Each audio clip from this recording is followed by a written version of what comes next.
My name is Barb Coe, and I'm coordinator of the Respiratory Care and Polysomnography programs here at the College of DuPage. The purpose of this tutorial is to assist any full-time faculty who are advising prospective students into any of our healthcare programs. The focus is the Residency Verification Form.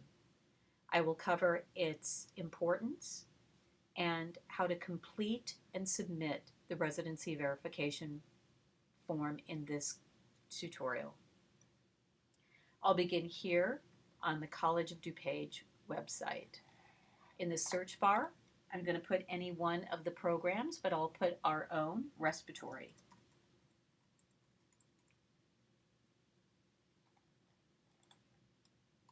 Enter. I'm going to click here. That will bring me to the respiratory care page. This will give the student information about the respiratory care program. Over to the right, you see a series of soft buttons here. I'm going to click on the one titled Admissions Packet.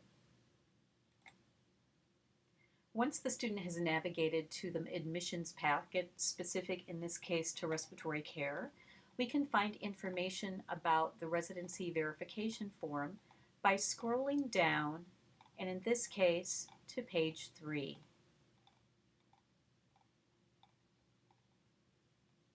Here on page 3, listed at bullet point number 6 as part of the prerequisites and necessary criteria to apply to the program, we see that there needs to be completion of the College of DuPage Residency Verification Form. This is a hyperlink that if the student were to click onto, and I'll do that now, this is the form itself. The importance of the form is found in the very first paragraph. It reads, all students applying to a limited enrollment health science program must complete and return this form along with any required documentation as defined below by health science program application deadline date. This means that any student applying to any of our healthcare programs must complete this form, sign it, and with 2 forms of identification that are approved, return it to registration by the deadline date for that specific program. I'd like to now cover the kinds of applications. There are in-district applicants. These are students who live within the Community College District 502 for at least a 30-day period prior to the program deadline. They would need proof of residency. That would be a valid driver's license or a state ID, and then any one of the following: a current lease, a contract for sale of a home, a bank statement, perhaps a utility bill, an automobile registration, a tax bill within this district, or a paycheck stub.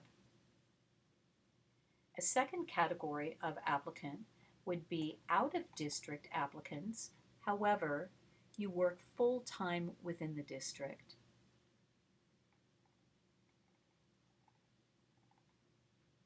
If this fits the student profile, there must be a letter written on company letterhead, which includes the company name, the address, and the phone number. It must be signed and dated by a supervisor, owner, or a representative of HR. Of note, it's important that the student at least be working 35 hours per week to be considered part of this category. Lastly, any students who live out of district and do not work full-time within district still need to complete and submit this form under the same rules. What I would like to do next is to go back to the very top of the verification form, and I'm going to navigate back to the respiratory packet. And so here I am. at the respiratory packet, and if you remember, we found the original information about residency verification on page 3. And so this was the hyperlink that we were just at. That's what they're going to click on to get to the form, download it, sign it, bring it in or fax in the proof, and then they'll have the residency verification form completed. Now, if the student does not know for sure if their address is within District 502, there is more help down here. Any one of these 3 hyperlinks will take you to a map. I'll click here, which gives you more information about District 502 residency and tells you in written form what the area encompasses.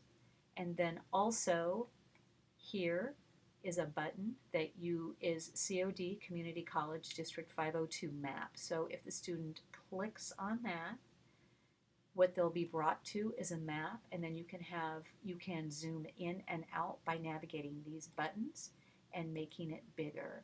So for instance, if a student is somewhere between Elmhurst and Melrose Park and they're not sure if their address is in or outside of District 502, by increasing this, it may actually help the student understand if they're in or out of district. They always have the option to call registration, give their address, and then registration can tell the student if they're in or out of district. I hope that's helpful. Thank you so much.